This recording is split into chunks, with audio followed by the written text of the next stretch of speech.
Hello dear students, আশা করি তোমরা সকলেই ভালো এবং সুস্থ রয়েছো। দীর্ঘদিন পর ক্লাস 12-এর চতুর্থ সেমিস্টারের ইতিহাস বিষয়ের তোমাদের যে প্রথম অধ্যায় বিদ্রোহ এবং ব্রিটিশ রাজ, এই অধ্যায়ের আজকের আমাদের প্রথম ক্লাস। অনেক নতুন নতুন তথ্য এবং বিস্তারিত ব্যাখ্যা তুমি পাবে। ভিডিওটি প্রথম থেকে শেষ পর্যন্ত দেখতে থাকো। ভালো লাগলে অবশ্যই একটা লাইক করে দিও, বন্ধুদের মাঝে শেয়ার করে দিও। শুরু করছি আলোচনা। দেখো, আমাদের অধ্যায়ের নাম হলো বিদ্রোহ এবং ব্রিটিশ রাজ। এই বিদ্রোহ কি, ব্রিটিশ রাজ কি, আমরা সম্পূর্ণ আলোচনা করব।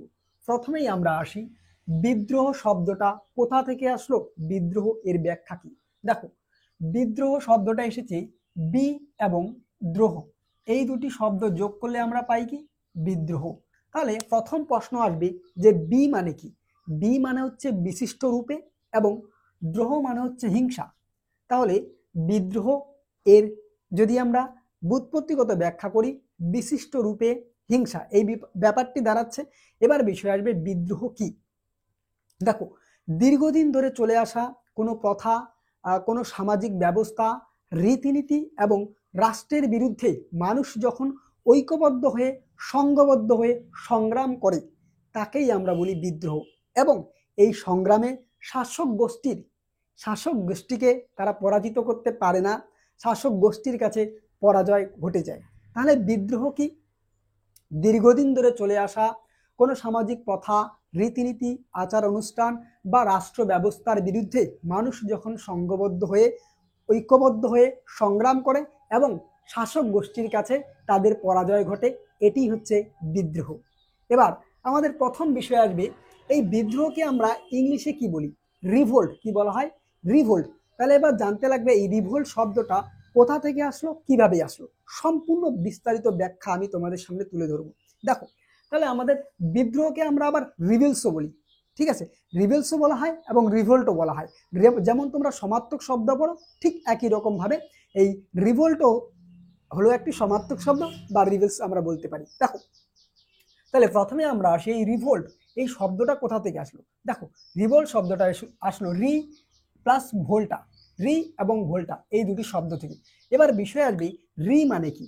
রি মানে হচ্ছে আবার, রি মানে কি আবার, এবং ভোল্টা মানে কি, ভোল্টা মানে হচ্ছে ঘূর্ণন বা ঘোরা, ঘূর্ণন বা ঘোরা। যেমন আমাদের পৃথিবী কি করছে, সূর্যের চারিদিকে ঘুরছে, প্রদক্ষিণ করছে, লাট্টুর মতো ঘুরছে। তো ঠিক একই রকম ভাবে এখানে রি মানে কি, রি মানে হলো আবার এবং ভোল্টা মানে হচ্ছে কি ঘোরা। তাহলে এই রি এবং ভোল্টা থেকে, অর্থাৎ ল্যাটিন শব্দ রি এবং ভোল্টা থেকে এই রিভোল্ট শব্দটি এসেছে, অর্থাৎ বিদ্রোহ শব্দটি এসেছে। তাহলে রিভোল্টার আমি তোমাদের সামনে এই ইংলিশের যে অর্থটি, তার ব্যুৎপত্তিগত অর্থ তোমাদের সামনে তুলে ধরলাম। ক্লিয়ার? এরপরে আমরা আসি বৈশিষ্ট্য। দেখো, বিদ্রোহের বৈশিষ্ট্য কি কি হতে পারে। এক, বিদ্রোহ তাৎক্ষণিক হতে পারে। দ্বিতীয়ত, বিদ্রোহ দীর্ঘস্থায়ী হতে পারে। তাই এক নম্বরে আমরা কি পেলাম, যে বিদ্রোহ হয় তাৎক্ষণিক হতে পারে, না হলে বিদ্রোহ কি হতে পারে, বিদ্রোহ কি হতে পারে, দীর্ঘস্থায়ী হতে পারে। তাহলে আমি শুধু তাৎক্ষণিক লিখলাম। এরপরে দুই, দুই কি, বিদ্রোহ পরিকল্পিত হতে পারে, বিদ্রোহ পরিকল্পিত হতে পারে। তাহলে বিদ্রোহ কি হতে পারে, পরিকল্পিত। আর কি, বিদ্রোহ কিন্তু অপরিকল্পিত হতে পারে। ক্লিয়ার? তাহলে আমি যে বৈশিষ্ট্যগুলো বলছি, এগুলো বিদ্রোহের বৈশিষ্ট্য। ওকে, এবার দেখো, বিদ্রোহ তাহলে পরিকল্পিত হতে পারে, অপরিকল্পিত হতে পারে। আর কি, বিদ্রোহে যারা বিদ্রোহ করছে তারা জয়লাভ করতে পারে, আবার পরাজিত হতে পারে। যদি তারা জয়লাভ করে, সেক্ষেত্রে ব্যাপক একটা পালাবদল হয়।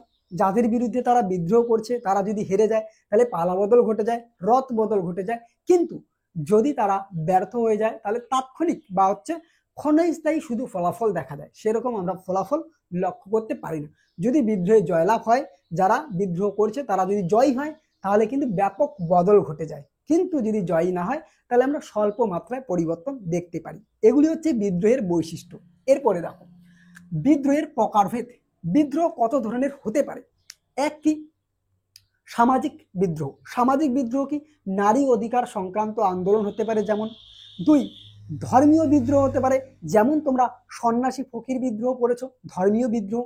তিন, রাজনৈতিক বিদ্রোহ হতে পারে, আজকে আমরা মূলত যেটি পড়ব 1857 সালের মহাবিদ্রোহ তথা সিপাহী বিদ্রোহ, সেটি একটি রাজনৈতিক বিদ্রোহ। আর কি হতে পারে, অর্থনৈতিক বিদ্রোহ হতে পারে, যেমন নীল বিদ্রোহ। ওকে, তাহলে এগুলি হচ্ছে বিদ্রোহের প্রকারভেদ। এরপরে আমরা আসি, 1857, অর্থাৎ আমাদের আজকের আলোচ্য বিষয় হচ্ছে এই যে বিদ্রোহ, এই বিদ্রোহের মধ্যে মূলত তোমাদের পাঠ্য সিলেবাসে রয়েছে 1857 সালের মহাবিদ্রোহ। এবার এই মহাবিদ্রোহের পূর্বে ভারতবর্ষের ইতিহাসে কি কি বিদ্রোহ ঘটেছিল, যেমন আমরা জানি, এখানে আমি একটি পয়েন্ট লিখেছি 1857 পূর্ববর্তী প্রতিবাদী আন্দোলন বা প্রতিবাদী বিদ্রোহ। যেমন কি কি বিদ্রোহ ঘটেছে আমি জাস্ট এমনি শুধু বলে দিচ্ছি। যেমন চুয়ার বিদ্রোহ। কি বিদ্রোহ? চুয়ার বিদ্রোহ। তোমরা জানো এটি দুটি পর্যায়ে হয়েছে। তারপরে আমরা আসি সন্ন্যাসী ফকির বিদ্রোহ, আমি সংক্ষেপে লিখতেছি, ঠিক আছে। তারপরে কি হয়? কোল বিদ্রোহ হয়, কোল বিদ্রোহ। তারপরে কি হয় বলতো?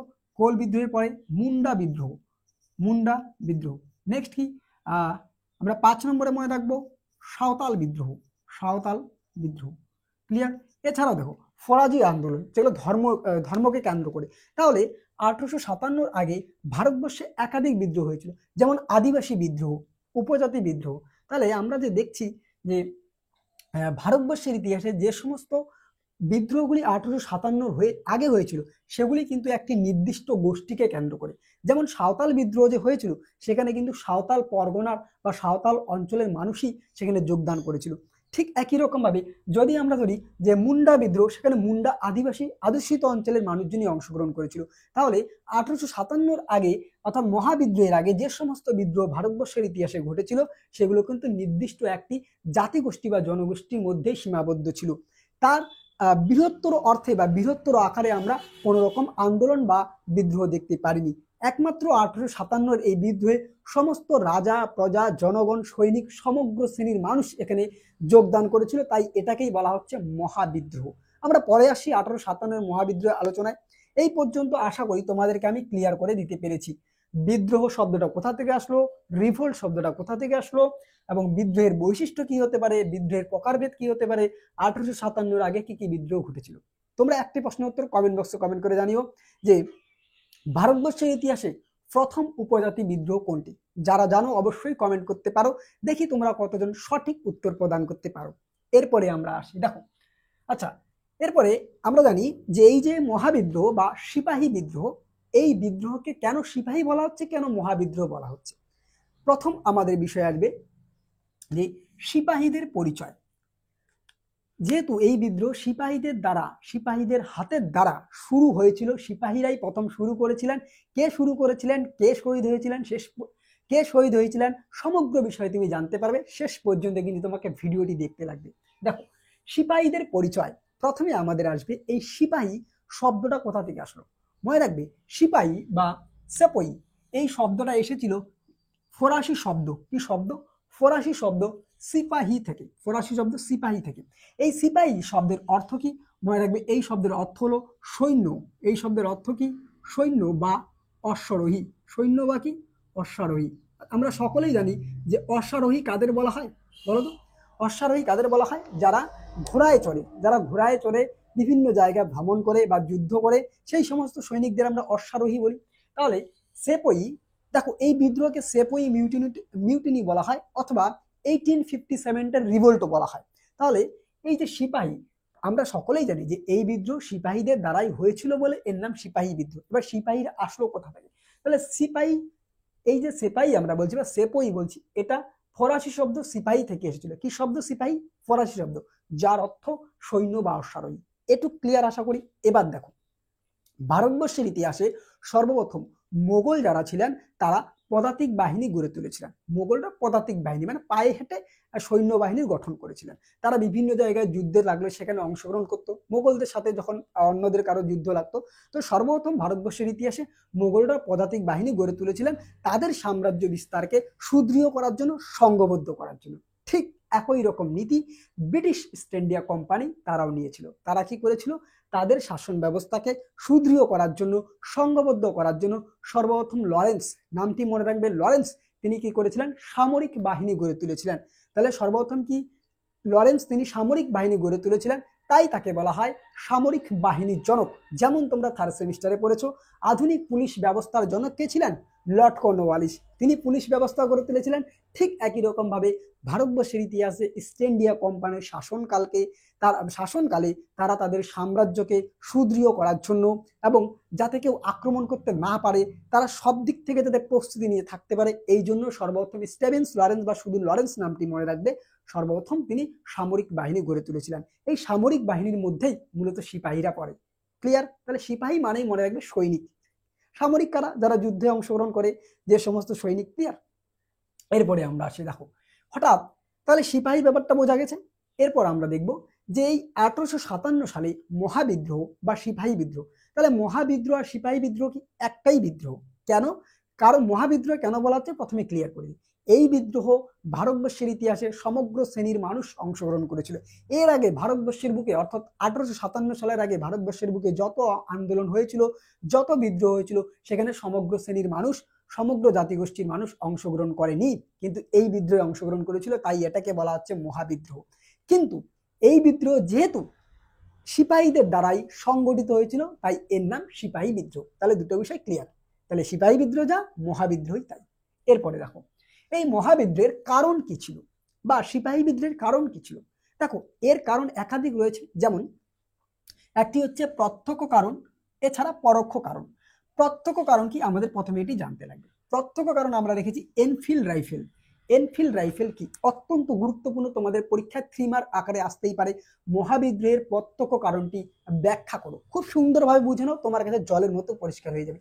এনফিল্ড রাইফেল, দেখো সিপাহীরা ভারতীয় সৈন্যবাহিনীতে ছিল, অর্থাৎ ইস্ট ইন্ডিয়া কোম্পানির আমলে সেই সময়কালে তাদেরকে এক ধরনের একটি বন্দুক দেওয়া হতো। এবার সেখানে কি একটি কার্তুস বা টোটা থাকতো, অর্থাৎ যেরকম ভাবে যদি আমরা ধরি, এই যদি আমরা একটা গান ধরি, জাস্ট বোঝার সুবিধার্থে, আমি কিন্তু বোঝার সুবিধার্থে বলছি, ঠিক আছে? তো এবার কি হচ্ছে, এখানে গুলি ভরার জন্য এই গানটির মধ্যে, দেখো এটা জাস্ট বোঝার জন্য বলছি, তাহলে এই এক্সাম্পল এটা একটা, এই গানটাতে গুলি ভরার জন্য এক ধরনের কার্তুস বা টোটা থাকতো, ঠিক আছে? এই কার্তুস বা টোটা থাকতো। এবার কার্তুস বা টোটার এই যে মোড়কটি কি, এই মোড়কটিকে মূলত মনে রাখবে, এই মোড়কটি মূলত কে দিয়ে তৈরি করা হতো, ভালো করে বুঝে নাও। এই মোড়কটি মূলত গরু এবং শূকরের চর্বি দিয়ে তৈরি করা হতো, এবং সেই মোড়কটি দাঁত দিয়ে কাটার পরে সেখান থেকে বারুদ এবং মূলত যে বুলেট, সেই বারুদ এবং বুলেট তারপর সেটা বের করে বন্দুকের মধ্যে ভরা হতো। তাহলে এখানে ব্যাপারটা কি দাঁড়াচ্ছে, একদম সিম্পল বিষয়, ভালো করে বুঝে নাও। যখন সিপাহীদের হাতে বন্দুক দেওয়া হলো বা গান দেওয়া হলো, তারা কি করলো, তাদের তৎকালীন সময়ে তো সেরকম আধুনিক অস্ত্রশস্ত্র ছিল না, তো তখন কি এক ধরনের কার্তুস বা টোটা থাকতো। সেই কার্তুস বা টোটার ওপরের অংশটি একটা মোড়ক থাকতো, সেই মোড়কটি হচ্ছে মূলত কাউ অ্যান্ড পিগ, অর্থাৎ গরু এবং শূকরের চর্বি দিয়ে তৈরি করা হতো। সেই মোড়কটি দাঁত দিয়েছে কেটে দেওয়ার পরে তারপর সেখান থেকে বিভিন্ন বারুদ এবং বুলেট, সেই মোড়কটি কেটে দেওয়ার পর তারপর সেটি বন্দুকের মধ্যে ভরা হতো। যার ফলস্বরূপ দেখা যায় যে তৎকালীন সময়ে আমরা সকলেই জানি, হিন্দু এবং মুসলিম ধর্মের মধ্যে গরু এবং শূকরের চর্বি মূলত কি ধর্মনাশের একটি কারণ। তো তৎকালীন সময়ে যারা সিপাহী ছিলেন তারা অত্যন্ত ক্ষিপ্ত হয়ে উঠলেন তাদের ধর্মনাশের কারণে। এই জন্যই মূলত প্রত্যক্ষ কারণ হিসাবে এই এনফিল্ড রাইফেলকে ধরা হতো। অর্থাৎ এই যে আমি গানটির কথা বললাম, বন্দুকটির কথা বললাম, সেটি হচ্ছে এনফিল্ড রাইফেল। যেমন তোমরা জানো AK-47 অনেক কিছু রয়েছে অত্যাধুনিক, ঠিক একই রকম ভাবে। এবার আমরা আরো একটি বিষয় জেনে নিই। অনেক ঐতিহাসিক মনে করছেন যে এনফিল্ড রাইফেল কোনোদিনও প্রত্যক্ষ কারণ নয়। কেন নয়, তার ব্যাখ্যাও রয়েছে আমার কাছে। অনেক বলছেন যে যখন দিল্লি এবং মহারাষ্ট্র তথা বিভিন্ন জায়গায় যে বিদ্রোহ ঘটেছিল, সেখানে আমরা দেখতে পারি যে যারা সিপাহী তারা কিন্তু আবার সেই যে এনফিল্ড রাইফেল সেটা দিয়ে যুদ্ধ করছেন। তাহলে অনেক ঐতিহাসিক মনে করছেন যে এটা কখনো বিদ্রোহের কারণ হতে পারে না। কেন, বোঝা গেছে? কারণ আমরা জানি যে এই বিদ্রোহের যে মোড়কটি সেটার জন্যই মূলত বিদ্রোহ, কিন্তু দেখা যাচ্ছে যে তারা আবার সেই অস্ত্রই ব্যবহার করছেন। সুতরাং সেক্ষেত্রে অনেক ঐতিহাসিক বলছেন যে এটি বিদ্রোহের প্রত্যক্ষ কারণ নাও হতে পারে। তাহলে এটা নিয়ে একটা তীব্র ব্যাখ্যা রয়েছে, তবে বেশি একটা সন্দেহের ব্যাপার রয়েছে, তবে বেশিরভাগ ঐতিহাসিক এটাকেই মেনে নিয়েছেন। ক্লিয়ার? এরপরে আমরা আসি মহাবিদ্রোহের কারণের মধ্যে কি কি কারণ। এক, অর্থনৈতিক কারণ, আমরা প্রত্যক্ষ কারণ জেনে নিলাম, পরীক্ষা আসলে এভাবে তোমাদের লিখতে লাগবে। ওকে, এরপর দেখো সামাজিক কারণ, সামরিক কারণ, রাজনৈতিক কারণ এবং ধর্মীয় কারণ। মূলত পরোক্ষ কারণ হিসাবে এই কারণগুলোকে ধরা হচ্ছে অর্থনৈতিক, সামাজিক, সামরিক, রাজনৈতিক, ধর্মীয়। এবার আমাদের ভালো করে বুঝতে লাগবে, এখান থেকে 4 মার্ক বা 3 মার্ক আকারে প্রশ্ন আসবেই যে মহাবিদ্রোহের অর্থনৈতিক কারণ কি, সামাজিক কারণ কি, সামরিক কারণ কি, রাজনৈতিক কারণ কি, এগুলো বিশ্লেষণ করো বা ব্যাখ্যা করো। ওকে, দেখো প্রথমে আমরা আসি অর্থনৈতিক কারণ নিয়ে ব্যাখ্যায়। অর্থনৈতিক কারণ নিয়ে ব্যাখ্যায় দেখো এই মহাবিদ্রোহের অর্থনৈতিক কারণের একাধিক ব্যাখ্যা রয়েছে। প্রথমত আমরা আসি এক, অর্থ ও সম্পদ লুণ্ঠন। তাহলে অর্থনৈতিক কারণের মধ্যে 1 নম্বর কি পেলাম? অর্থ ও সম্পদ লুণ্ঠন। এই অর্থ সম্পদ লুণ্ঠন কি ভালো করে বুঝে নাও। 1757 সালের পলাশির যুদ্ধের পরে ইস্ট ইন্ডিয়া কোম্পানি যখন বাংলা তথা গোটা ভারতবর্ষের ইতিহাসে জাঁকিয়ে বসলো, ঠিক তখন তারা ভারতবর্ষের অর্থ ও সম্পদ প্রচুর পরিমাণে পাচার করতে শুরু করলো, অর্থাৎ লুণ্ঠন করতে শুরু করলো, আমাদের দেশ থেকে ইংল্যান্ডে পাঠাতে শুরু করলো। যার ফলস্বরূপ দেখা যায় যে আমাদের ভারতবর্ষের যে অর্থ সম্পদ বা ভান্ডার সেটি শূন্য হয়ে যায়। ক্লিয়ার এটুক? এরপর 2 নম্বরই, অর্থাৎ এই অর্থ সম্পদ লুণ্ঠন যখন আমাদের দেখা যায় ভারতবর্ষের সম্পদ ভান্ডার শূন্য হয়ে যাচ্ছে, তখন আমাদের দেশের মানুষ তারা ক্ষিপ্ত হয়ে উঠলো, এক কারণ। দ্বিতীয়ত কারণ, কুটির শিল্প ধ্বংস। দেখা যায় এই সময়কালে ইংল্যান্ডে শিল্প বিপ্লবের ফলে তাদের উৎপাদিত দ্রব্য গোটা ভারতবর্ষের বুকে ছড়িয়ে পড়ে, এবং সেই দ্রব্য দামে কম, আবার সস্তা ছিল। আরো একটি বিষয়, তাদের দ্রব্যে সেরকম ট্যাক্স প্রদান করা হতো না, কিন্তু আমাদের দেশীয় যত দ্রব্যগুলো ছিল সেখানে প্রচুর পরিমাণে ট্যাক্স প্রদান করা হতো।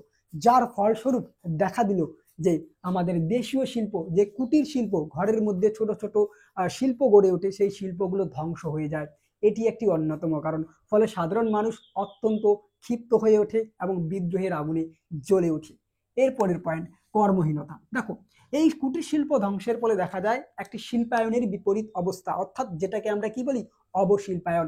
শিল্প সমৃদ্ধ না হয়ে, শিল্প গড়ে না ওঠে, শিল্প ধ্বংস হয়ে যায়। ফলে সাধারণ মানুষ যারা সেই শিল্পের সাথে কাজ করত, যে কোনো শিল্প হতে পারে, কার্পাস শিল্প, পাট শিল্প, চা শিল্প, সেই শিল্পের সাথে যে সমস্ত কর্মী বা শ্রমিক কাজ করত, তারা তো কাজ হারিয়ে ফেলে। ফলে তারা কোথায় যাবে? ফলে মানুষ কি হয়ে পড়ে? কর্মহীন হয়ে পড়ে। কর্মহীনতা, এই কর্মহীনতা, বেকারদের চাপ অত্যন্ত ভারতবর্ষে শোচনীয় করে তুলেছিল, যার ফলস্বরূপ সেই কর্মহীন মানুষ তারা বিদ্রোহে যোগদান করেছিল। এরপরের পয়েন্ট, চাকরির সীমাবদ্ধতা। অত্যন্ত ইম্পর্টেন্ট পয়েন্ট।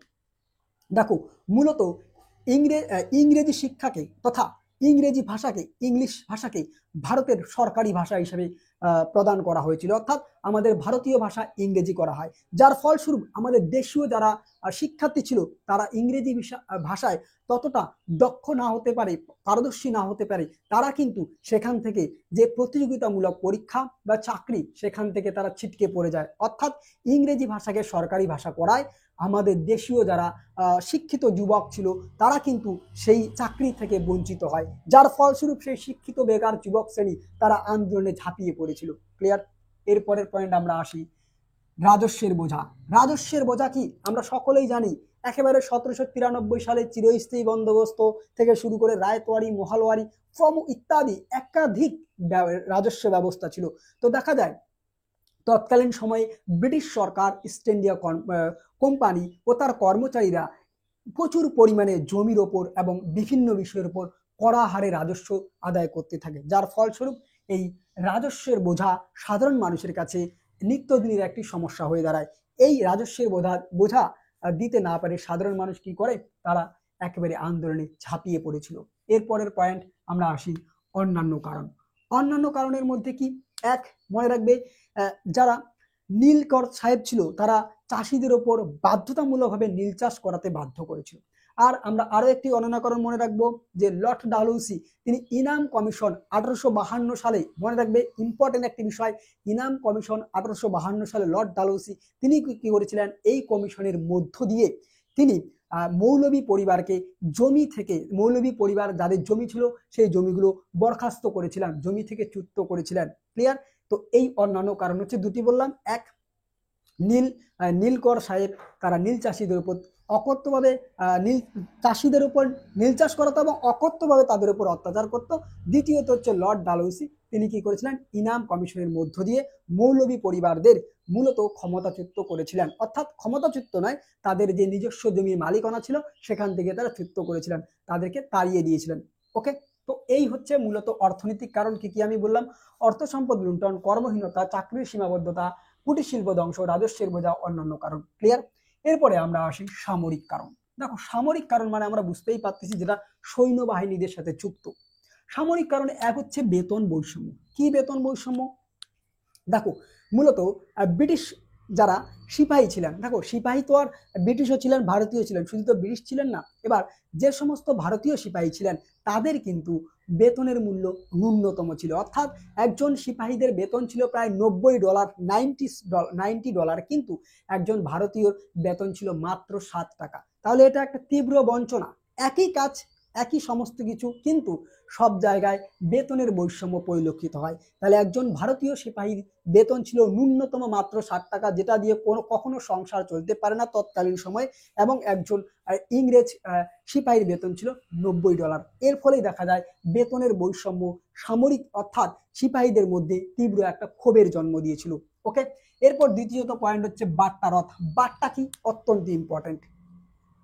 তৎকালীন সময়ে দেখা যায় ব্রিটিশ তৎকালীন সময়ে আমরা একটা খুব সুন্দর বিষয় লক্ষ্য করতে পারি যে ভারতীয় এবং যারা ব্রিটিশ বিভিন্ন সিপাহী ছিলেন তাদেরকে কিন্তু আমাদের দেশ থেকে অন্য দেশে পাঠিয়ে দেওয়া হতো বিভিন্ন কারণে, যুদ্ধে অংশগ্রহণ করার জন্য, অনেক কিছু কারণের জন্য। এবার দেখা যায় যে যারা ভারতীয় ছিলেন তাদেরকে বাট্টা দেওয়া হতো না। বাট্টা কি? এই যে তারা দীর্ঘ সমুদ্রযাত্রা পথ অতিক্রম করে সেই জায়গায় যাচ্ছে, সেই পোস্টিংয়ে যাচ্ছে, তাদের বিভিন্ন জায়গায় পোস্টিংও হতো। এবার সেখানে যাওয়ার পরে তাদের কিন্তু একটা অতিরিক্ত টাকা দেওয়া হতো, অর্থাৎ ভাতা দেওয়া হতো। সেই অতিরিক্ত ভাতা বা বাট্টা এখানে দেওয়া হয় না, যার ফলস্বরূপ দেখা যায় এই বাট্টা থেকে বঞ্চিত হয়ে পড়ে ভারতীয় সিপাহীরা। তারা তীব্র আন্দোলন শুরু করে। এরপরে নেক্সট পয়েন্ট আমরা আসি, সমুদ্রযাত্রা বাধ্যতামূলক। দেখো, এই সমুদ্রযাত্রা কি? ব্রিটিশ সরকার 1856 সালে একটি আইন চালু করে, যেই আইনের মধ্য দিয়ে প্রত্যেক সিপাহীকে আমাদের সমুদ্র পথে পাড়ি দিতে লাগবে, অর্থাৎ সমুদ্র পথে এক জায়গা থেকে অন্য জায়গায় যেতে লাগবে। কিন্তু তৎকালীন সময়ে দেখা যায় যে শাস্ত্রের মধ্যে রয়েছে, হিন্দু শাস্ত্রের মধ্যে রয়েছে যে সমুদ্র যাত্রা করা মানে হিন্দুদের কি করা? তাদের ধর্মনাশ করা। তো এই কারণের জন্য সমুদ্র যাত্রা করা সঠিক নয়। এই কারণের জন্যই আমরা দেখতে পারি যে সমুদ্র যাত্রার জন্য অনেক সিপাহী তারা বিদ্রোহী হয়ে ওঠে। অর্থাৎ 1856 সালে যে আইনে বলা হয় যে সিপাহীরা একবারে সমুদ্র যাত্রা করতেই লাগবে, কিন্তু হিন্দু শাস্ত্র অনুযায়ী তারা সিপাহী যদি সমুদ্র যাত্রা করে তাহলে তাদের জাত চলে যাবে। ওকে, ক্লিয়ার? এরপরের পয়েন্ট, পদোন্নতির সুযোগ না থাকা। দেখো, একজন ভারতীয় সিপাহী সে যতই দক্ষ হোক, তার কাজে খুবই ভালো প্রশংসার যোগ্য হোক, সে খুব ভালো সফলতা এনে দিয়েছে, যত রকমই সে দক্ষতার পরিচয় দিক না কেন, তাকে কিন্তু পদোন্নতির কোনো সুযোগ দেওয়া হতো না। কিন্তু একজন ইংরেজ যদি সিপাহী সে যদি অদক্ষ থাকে, তার মধ্যে কোনো যোগ্যতা না থাকে, তবুও কিন্তু সে উচ্চ পদে লাভ করত, অর্থাৎ তাদের প্রমোশন ঘটতো। কিন্তু আমাদের ভারতীয় সিপাহীদের কোনো রকম পদোন্নতির সুযোগ থাকতো না, তারা উচ্চ কোনো পদে যেতে পারতো না। তারা যেখানে থাকতো ঠিক সেই জায়গায় তারা দীর্ঘদিন ধরেই থাকতো, তাদের কোনো উন্নতি হতো না। এরপরের পয়েন্ট, ব্রিটিশ অফিসারদের ব্যবহার আচরণ। দেখো, ব্রিটিশ অফিসাররা ভারতীয়দের মূলত ভারতীয় সিপাহীদের কালো চামড়ার মানুষ বলে এবং তাদেরকে বৈষম্যমূলক নানা রকম আচরণ করত, তাদেরকে নানা রকমভাবে ক্ষিপ্ত করে তুলত এবং অকথ্য ভাষায় গালিগালাজ করত। এছাড়া তাদেরকে নিম্নমানের খাদ্যদ্রব্য দিত, একেবারে পোড়া রুটি থেকে শুরু করে যেগুলো সাধারণ মানুষ খায় না সেই সমস্ত খাদ্যদ্রব্য সেই ভারতীয় সিপাহীদের দেওয়া হতো, যার ফলস্বরূপ ভারতীয় সিপাহীরা তীব্রভাবে অসন্তোষে দীর্ঘদিন ধরে একটা এই লড়াইয়ের জন্য তারা অপেক্ষা করেছিল যে তারা কবে এই 1857 সালের বিদ্রোহে যোগদান করবে। ওকে, তাহলে এই সামরিক কারণটিও অত্যন্ত গুরুত্বপূর্ণ তোমাদের পরীক্ষার জন্য। বেতন বৈষম্য, বাট্টারাত, সমুদ্রযাত্রা বাধ্যতামূলক, পদোন্নতির সুযোগ না থাকা, ব্রিটিশ অফিসারদের ব্যবহার বা আচরণ, এই পয়েন্টগুলো তোমরা মনে রাখবে। এরপরে আমরা সর্বশেষ আজকে আলোচনা করব রাজনৈতিক কারণ। দেখো, এই বিদ্রোহ অর্থাৎ 1857 সালের মহাবিদ্রোহের রাজনৈতিক কারণ কি ছিল? এক, সত্যবিলোপ নীতি। আমরা সকলেই জানি যে সত্যবিলোপ নীতি কে চালু করেছিলেন? লর্ড ডালহৌসি। লর্ড ডালহৌসি তিনি কি করেছিলেন? এই সত্যবিলোপ নীতির দ্বারা মূলত তিনটি আমরা সকলেই জানি রাজ্যের সৃষ্টি হয়েছিল। এক, কোম্পানির দ্বারা সৃষ্ট দেশীয় রাজ্য। দুই, কোম্পানির অধীনস্থ কর রাজ্য। তিন, স্বাধীন দেশীয় রাজ্য। তো সেই নীতিতে বলা হয় কোম্পানির দ্বারা সৃষ্ট যদি কোনো দেশীয় রাজ্যের কোনো রাজা বা রানীর পুত্র সন্তান না থাকে, তাহলে সেই রাজ্যটি কি করবে? ব্রিটিশ ইস্ট ইন্ডিয়া কোম্পানি সেই রাজ্যটি দখল করে নেবে। এক। দ্বিতীয়ত, কোম্পানির দ্বারা যদি কোনো করত রাজ্য থেকে থাকে, সেই রাজ্যের যদি কোনো পুত্র সন্তান না থাকে, যদি দত্তক পুত্র থাকে অর্থাৎ ধার করা কোনো পুত্র থাকে, যেমন তোমরা দেখবে অনেকেই পুত্র সন্তান থাকে না, তারা অন্যের কোনো পুত্রকে লালন পালন করে, ঠিক সেই কথাই আমি বলতে যাচ্ছি। সেই পুত্রকে গ্রহণ করা হবে, কিন্তু সেটা বিবেচনা করে দেখা হবে আগে। তাদের যদি মনে হয় তাহলেই তারা স্বীকৃতি দেবে, এবং যদি মনে না হয় তাহলে তারা স্বীকৃতি দেবে না, সেই রাজ্যটি তারা দখল করে নেবে। তাহলে কোম্পানির দ্বারা সৃষ্ট দেশীয় রাজ্য এক হলো করদ রাজ্য, আরেকটা হচ্ছে স্বাধীন রাজ্য। তো দেখা যায় যে লর্ড ডালহৌসি তিনি এই নীতি প্রয়োগ করে যে কোনো রকম দত্তক পুত্র গ্রহণ করা হবে না এবং সেই রাজ্যটি দখল করে নেওয়া হবে, এই নীতি প্রয়োগ করে তিনি ঝাঁসি, সাতরা, সম্বলপুর প্রভৃতি রাজ্যগুলি দখল করে নেন, যার ফলস্বরূপ সেই রাজ্যের রাজা এবং রানী তারা ক্ষিপ্ত হয়ে ওঠে। ক্লিয়ার? এক সত্যবিলোপ নীতি প্রয়োগ। 2, রাজার প্রসাদ রাজপ্রসাদ লুণ্ঠন। এই রাজপ্রসাদ লুণ্ঠনের মধ্যে আমরা পাবো অযোধ্যা ও নাগপুর। মূলত অযোধ্যা ও নাগপুরের রাজপ্রসাদ ব্রিটিশ রাজ কর্মচারীরা তারা লুণ্ঠন করে নিয়ে তাদেরকে, অর্থাৎ সেই রাজার বিভিন্ন কর্মচারীকে সেই রাজপ্রসাদ থেকে বিতাড়িত করে দেয়, তাড়িয়ে দেয়। তাহলে এটা একটা অন্যতম কারণ যে রাজপ্রসাদ লুণ্ঠন করে নিয়ে যাওয়ার পরে তারপর আবার তাড়িয়ে দেওয়া হচ্ছে। নেক্সট পয়েন্ট আমরা আসি, অনৈতিক কাজ। এই অনৈতিক কাজ তৎকালীন সময় একাধিক ঘটেছিল। মূলত লর্ড ডালহৌসিও তিনি একাধিক এই অনৈতিক কাজ করেছিলেন। যেমন এক, ঝাঁসি রানী লক্ষ্মীবাইয়ের দত্তক পুত্রকে গ্রহণ করা হয়নি বা স্বীকার করা হয়নি। এক তাহলে বোঝা গেছে। তাহলে ঝাঁসি রানী কি, ঝাঁসি রানীর যে দত্তক পুত্র ছিল তাকে কিন্তু গ্রহণ করা হয়নি। 2, নানা সাহেবের ভাতা বন্ধ করে দেওয়া হয়েছিল। ক্লিয়ার? 2 তাহলে কি, নানা সাহেবের ভাতা বন্ধ করে দেওয়া হয়েছিল। 3 নম্বরে আমরা মনে রাখবো যে মারাঠাদের যে পেশোয়া পদ ছিল, কি পদ? পেশোয়া পদ। সেই পেশোয়া পদটি বাতিল করে দেওয়া হয়েছিল। ক্লিয়ার? তাহলে 3 নম্বর হচ্ছে মারাঠাদের পেশোয়া পদ বাতিল করে দেওয়া হয়েছিল। 4, মোগল সম্রাট দ্বিতীয় বাহাদুর শাহ, সেকেন্ড শুধু লিখলাম, সেকেন্ড বাহাদুর, মোগল সম্রাট দ্বিতীয় বাহাদুর শাহ তাকে লাঞ্ছনা করা হয়েছিল এবং তার সম্রাট পদটিকে কি করা হয়েছিল? লুপ্ত করা হয়েছিল। যার ফলস্বরূপ দেখা যায় এই অনৈতিক কাজগুলি, ঝাঁসি রানী লক্ষ্মীবাইয়ের দত্তক পুত্রকে গ্রহণ করে না, নানা সাহেবকে কি করে, নানা সাহেবের ভাতা বন্ধ করে দেওয়া হয়, পেশোয়াদের, মারাঠা পেশোয়াদের পদ বিলুপ্তি করা হয়, মোগল সম্রাট দ্বিতীয় বাহাদুর শাহকে কি করা হয়েছিল? তাকে তীব্র রকমভাবে লাঞ্ছনা করা হয়েছিল। তো এই কারণগুলো ছিল অত্যন্ত অনৈতিক কাজ। এরপরে 4 নম্বরে রাজ কর্মচারীদের অত্যাচার। দেখো, ব্রিটিশ রাজ কর্মচারীরা কারণে অকারণে সাধারণ মানুষদের উপর তীব্র নিম্নভাবে শোষণ করত, অত্যাচার করত, নির্বিচারে তাদের উপর নানা রকম সীমাহীন অকথ্য অত্যাচারের মধ্য দিয়ে তাদেরকে উত্তপ্ত করে তুলতো, অর্থাৎ আমাদের সাধারণ মানুষকে। এরপরে 5ম পয়েন্ট হচ্ছে ব্রিটিশ আশ্রিত রাজ্যগুলির বিরোধিতা। দেখো, এই সময়কালে মূলত ত্রিবাঙ্কুর রাজ্যের আমরা একটি উল্লেখ পাই। এই ত্রিবাঙ্কুর রাজ্যের কি করে, এই ত্রিবাঙ্কুর রাজ্যের যে বিভিন্ন ভাতা ছিল সেগুলোকে বন্ধ করে দেওয়া হয়, যার ফলস্বরূপ দেখা যায় সেই সময়কালে একাধিক ব্রিটিশ আশ্রিত রাজ্য ছিল, তারা একত্রিত হয় এবং ত্রিবাঙ্কুর রাজ্যের যারা সৈন্য ছিল তারাও বিদ্রোহী হয়ে ওঠে। তো এই ব্রিটিশ আশ্রিত রাজ্যগুলির বিভিন্ন ভাতা বন্ধ করে দেওয়ার ফলে মূলত ত্রিবাঙ্কুর রাজ্য, সেই রাজ্যের পাশাপাশি একাধিক রাজ্য এদের সাথে যুক্ত হয়, এই আন্দোলন শুরু করে।